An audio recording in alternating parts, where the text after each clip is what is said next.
Guadalajara. Muchas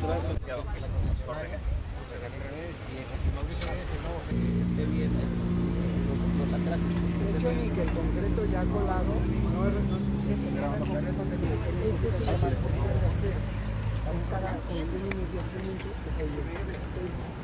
Y ahora lo que hay que traer que se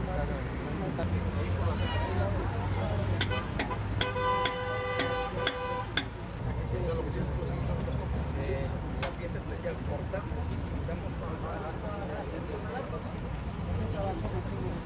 Entonces la pieza llega con el lluvia, las brisas, cacos, joyas de brisamar, la marina, la base naval, y de noche para que no haya problema.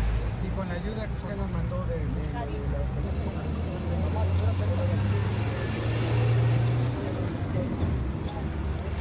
estar a punto. Nosotros vamos a estar en 12 horas, vamos a empezar a rellenar sin echar agua. Y en 24 horas.